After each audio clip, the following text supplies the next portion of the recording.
สวัสดีครับผมแบกิววันนี้ผมจะมากินขี้ช้างกันนะครับซ่อนวิธีเอาตัวรอดจากการบ่มีน้ำจากการคาดน้ำนี่คือขี้ช้างสดเลยนะฮะมันใหญ่มาก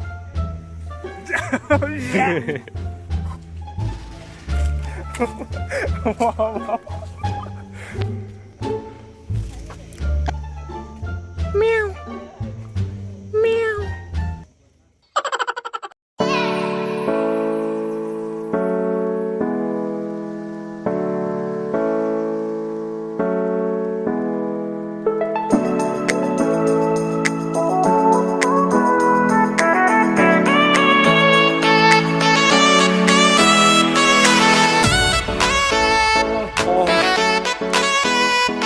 ฮอดแล้วเนาะโอ้ฮอดละแล้วพอแล้วครึ่งทางฮอดยังจะเป็นอันนี้น่าจะเป็นห้องอาหารเนาะห้องส่วนเผาหนึ่งอยู่ไหนนี่เนาะห้องอาหารข้าเจ้าโอ้แหวะมันจะเป็นส่วนเผาอาคาเนาะถูกมันจะเป็นธรรมชาติเลยเนาะผักปลอดสารพิษเอ้าหมดนำได้แม่เปลืองนำเลยโอ้นำ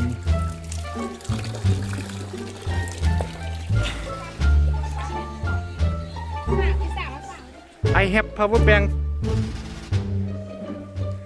เลยเด้ห้ามาหอดมือจิโก้ไอเมซอนมั้งจิโก้ไม่ใช่จิโก้ไอเมซอนมานำเป็นตาผู้เศร้ามาอันนี้มันครัวคักฝรั่งนอนกอดกันอยู่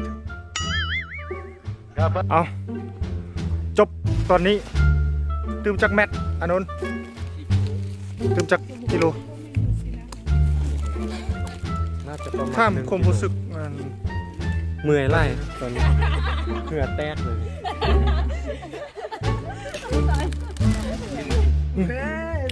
อันนี้นะครั้งแรกเลยโอ้ไปเลยโอ้ก็เป็นอินโควิดนี่ของสุดนึง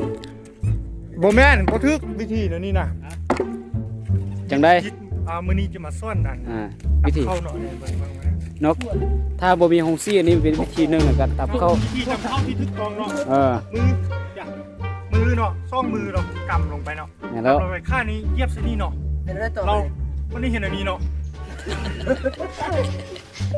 ต้องซ่อมคนที่เรียนเลยได้เดียวนี่มันก็ทำของเศร้าบ้านนี้มาไปเลย วิธีนี้ได้ทั้งการฆ่าและก่อการอย่างแรกกับทองแพ็คมี7แพ็คก็ได้เนาะ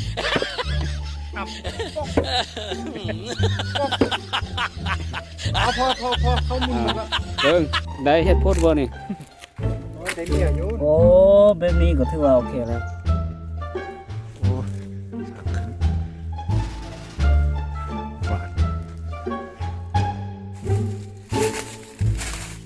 ในตอนนี้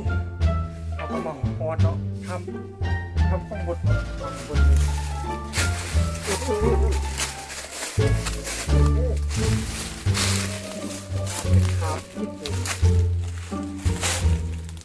ับบอ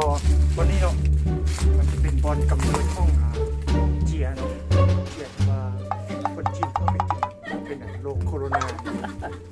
เอามาจ้างนี่เลยก็ยักมาเบิ้งกับมาเบิ้งในเนาะเป็นต้นกำเนิดของออกจากตู้ตัวมือเนาะเขาจะมาจับที่นี่เนาะประมาณจากต้นตัวมือโอ้ได้2-3คันรถหมดแล้วเจียก็มาดิครับโอ้นี่แหละ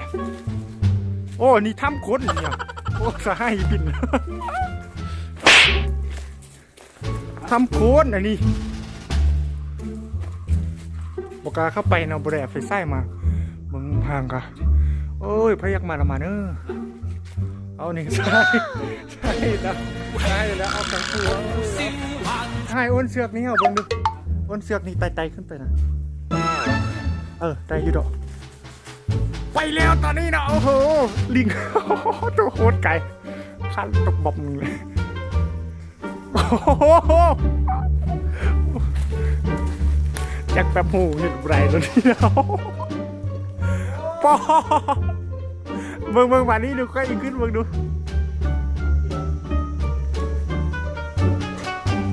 โธ่ไอ้กุลิงปัดโธ่เอา โอเค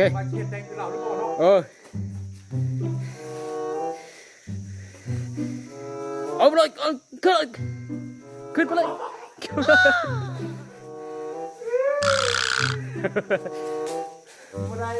ได้บ่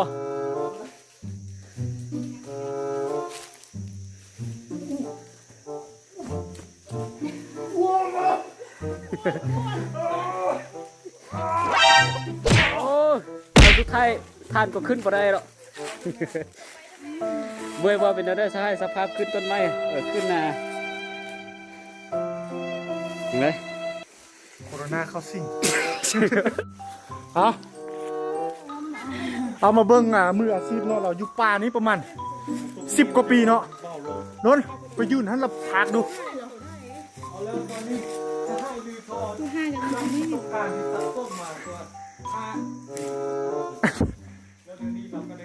ลงมากับก็มีแล้วได้หินก็อยู่ลุมหันนะไปเลยผลเยอะลงมาจะให้โซลีลาดูเนาะอันนี้แหละต้นกำเนิดของโคโรนา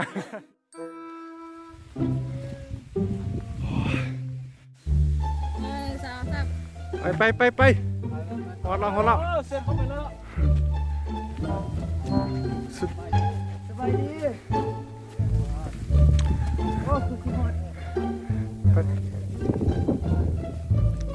สบายดีลุงโอ้เย็นวันตัวพี่บ้าวันนี้คนนี้เอานี่แหละเอ้ยอันส้นนั้นน้ำนนกับอีนะว่าไหม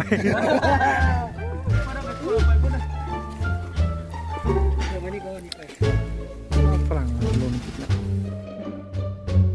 สบายดีว่าส่วนมายกเองจนเผาลูกค่ะ โอเคเริ่มเลยเอาเป็นอยู่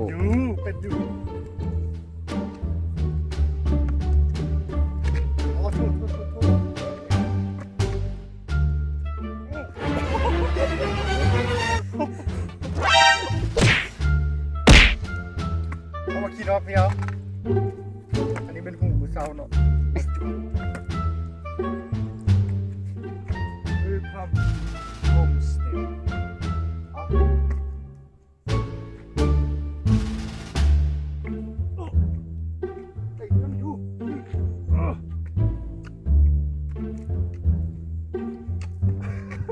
กล้ามเป๋นี่แหละไปนี่ก็คือวิธีในการขี่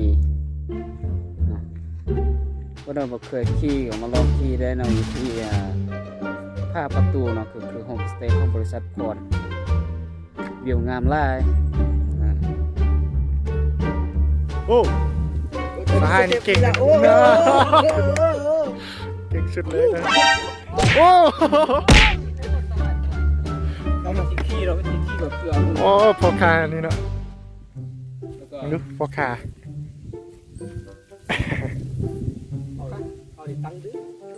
ฮัลโหลเท่าไรนี่เท่าไรขายเท่าไรบูฮู้เอ้ยขายจังเด้กับบูฮู้เลยอันนี้เท่าไรอันนี้ฮะ2,000ผู้ใดขายฉันผู้ใดขายว่าดูป้าเขาจะสร้างแบบนี้ใจเย็นเฮ้ยขายตัวไหม นี่บังเท่าไหร่น้ำดื่ม ถ้าจะค่าย2,000อันนี้มันค่าย9,000อันนี้ค่าย2,000 เนี่ย20,000 2,000 เบียร์นะ2,000เนี่ย แบบ4เก่าค่ะ บ่เบียร์นี่ 2,000เขาจะค่ายแต่ว่าน่าจะ ขายถูก เขาจะน่าจะซื้อราคาผิดแม่เขาจะน่าจะบอกอันนี้เป็น9,000อันนี้2,000อันนี้5,000 แต่ว่าแบกขึ้นมาห้ามขายลูกทุนเลย อันนี้เท่าไหร่อันนี้ฮะบอกราคาเลย ราคาไปเลยอันนี้เท่าไหร่2,000เอา 5,000ก็ได้ป่ะไอ้ต่อ 5,000ก็ได้ฉันเอา 5,000เอา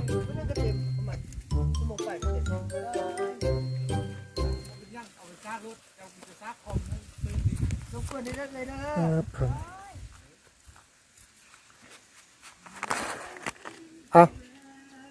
เอาน้ำตุกหนึ่งมือดีได้ค่ายเขาได้เหรอ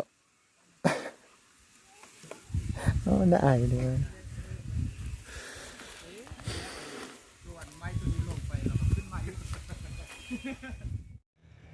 น้ำตาตกลงโจก โมแม่น ไม่เอา ออกก้อนแล้วกัน